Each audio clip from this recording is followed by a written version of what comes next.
हिंदू पंचांग अनुसार हर वर्ष का 8वां महीना कार्तिक होता है। कार्तिक का महीना 12 महीनों में से श्रेष्ठ महीना है। पुराणों में कार्तिक मास को स्नान, व्रत व तप की दृष्टि से मोक्ष और कल्याण प्रदान करने वाला बताया गया है।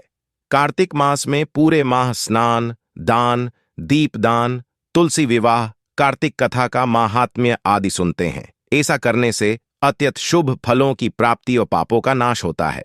पुराणों अनुसार जो व्यक्ति इस कार्तिक माह में स्नान, दान तथा व्रत करता है तो उसके सारे पापों का अंत हो जाता है। श्री कृष्ण जी ने तो यहां तक कहा है कि कार्तिक का यह महीना भगवान श्री कृष्ण को अति प्रिय है। इस महीने में किया गया थोड़ा सा भजन भी बहुत ज्यादा फल देता है। भगवान श्री हरि विष्णु ने स्वयं कहा है कि कार्तिक माह मुझे अत्यधिक प्रिय है। वनस्पतियों में तुलसी, तिथियों में एकादशी और क्षेत्रों में श्री कार्तिक भी मुझे प्रिय हैं। जो प्राणी जितेंद्रिय होकर इनका सेवन करता है वह यज्ञ करने वाले मनुष्य से भी अधिक प्रिय लगता है। उसके समस्त पाप दूर हो जाते हैं। ऐसा करने से अश्वमेघ यज्ञ के समान पुण्य फल मिलता है। कार्तिक माह की पूर्णिमा तिथि पर व्यक्ति को बिना स्नान किए नहीं रहना चाहिए। दोस्तों, जोर से बोलिए भगवान विष्णु की जय, माता तुलसी की जय, भगवान कार्तिकेय की जय। तो दोस्तों, आज हम कार्तिक मास के अध्याय 4 के कथा सुनेंगे। आज की कहानी भगवान विष्णु के मत्स्य अवतार की है। उन्होंने कैसे मत्स्य का रूप धारण करके असुर को मारकर कैसे भगवान ब्रह्मा के वेदों को वापस लाए थे। चलिए आज की कहानी शुरू करते हैं। एक बार ब्रह्मा जी के पास से वेदों को एक बहुत बड़े दैत्य हयग्रीव ने चुरा लिया। चारों ओर अज्ञानता का अंधकार फैल गया और पाप तथा अधर्म का बोलबाला हो गया। तब भगवान ने धर्म की रक्षा के लिए मत्स्य रूप धारण करके उस दैत्य का वध किया और वेदों की रक्षा की। कल्पांत के पूर्व एक पुण्यात्मा राजा तप कर रहा था। राजा का नाम सत्यव्रत था। सत्यव्रत पुण्यात्मा तो था ही, बड़े उदार हृदय का भी था। प्रभात का समय था, सूर्योदय हो चुका था। सत्यव्रत कृतमाला नदी में स्नान कर रहा था। उसने स्नान करने के पश्चात जब तर्पण के लिए अंजलि में जल लिया तो अंजलि में जल के साथ एक छोटी सी मछली भी आ गई। जैसे ही सत्यव्रत ने मछली को नदी के जल में छोड़ना चाहा, मछली बोली, राजन, जल के बड़े बड़े जीव छोटे छोटे जीवों को मारकर खा जाते हैं।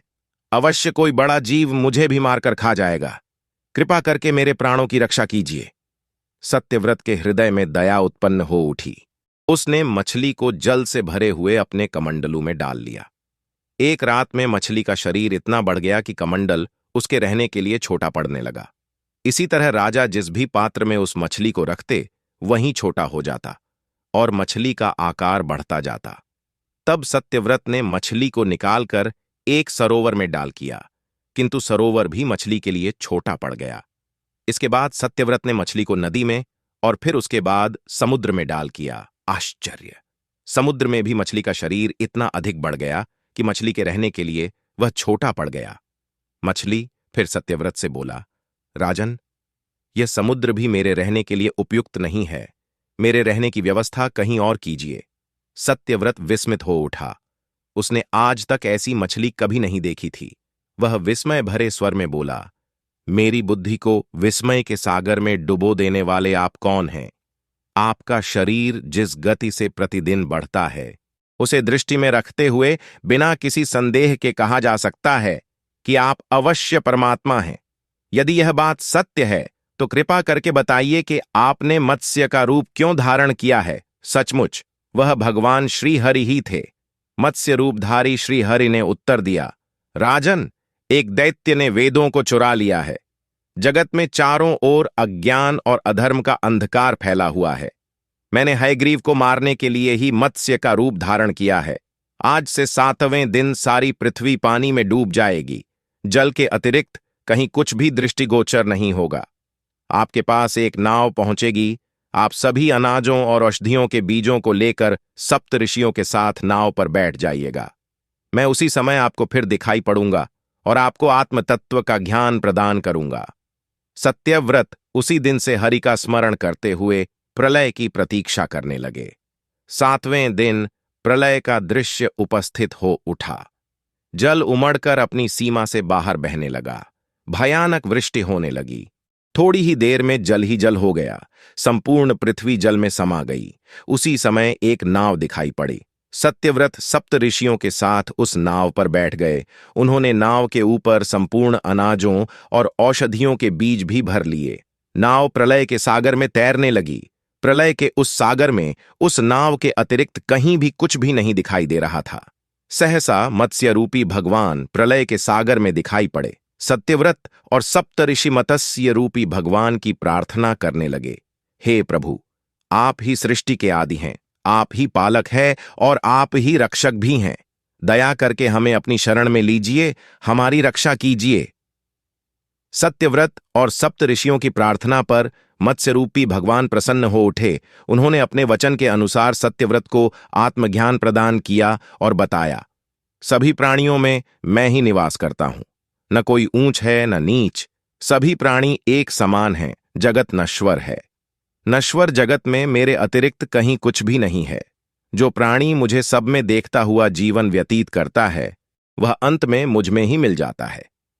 मत्स्य रूपी भगवान से आत्मज्ञान पाकर सत्यव्रत का जीवन धन्य हो उठा। वे जीते जी ही जीवन मुक्त हो गए। प्रलय का प्रकोप शांत होने पर मत्स्य रूपी भगवान ने उस दैत्य को मारकर उससे वेद छीन लिए।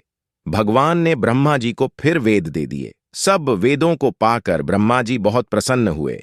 उन्होंने देवताओं और ऋषियों के साथ प्रयाग में अश्वमेघ यज्ञ किया। यज्ञ समाप्त होने पर सब देवताओं ने भगवान से निवेदन किया, देवाधिदेव जगन्नाथ, इस स्थान पर ब्रह्मा जी ने खोए हुए वेदों को फिर से प्राप्त किया है और हमने भी यहां आपके प्रसाद से यज्ञभाग पाए हैं। अथ यह स्थान पृथ्वी पर सबसे श्रेष्ठ पुण्य की वृद्धि करने वाला एवं भोग तथा मोक्ष प्रदान करने वाला हो।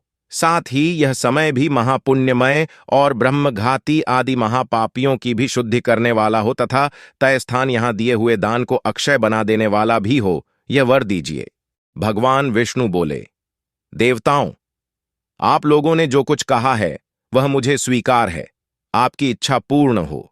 आज से यह स्थान ब्रह्मक्षेत्र के नाम से प्रसिद्ध होगा। सूर्यवंश में उत्पन्न राजा भगीरथ यहां गंगा को ले आएंगे और वह यहां सूर्य कन्या यमुना से मिलेगी। ब्रह्मा जी और आप सब देवता मेरे साथ यहां निवास कीजिए। आज से यह तीर्थ तीर्थराज के नाम से विख्यात होगा। तीर्थराज के दर्शन से तत्काल सब पाप नष्ट हो जाएंगे।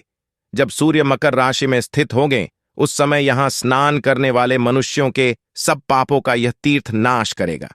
यह काल भी मनुष्यों के लिए सदा महान पुण्य फल देने वाला होगा। माघ में सूर्य के मकर राशि में स्थित होने पर यहां स्नान करने से सालोक्य आदि फल प्राप्त होंगे। देवाधिदेव भगवान विष्णु देवताओं से ऐसा कहकर ब्रह्मा जी के साथ वहीं अंतर्धान हो गए। तत्पश्चात इंद्रादि देवता भी अपने अंश से प्रयाग में रहते हुए वहां से अंतर्धान हो गए।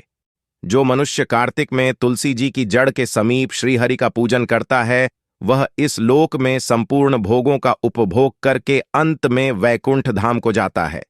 तो भक्तों, जोर से बोलिए, भगवान कार्तिकेय की जय, गणेश भगवान की जय, श्रीहरि विष्णु की जय, तुलसी माता की जय।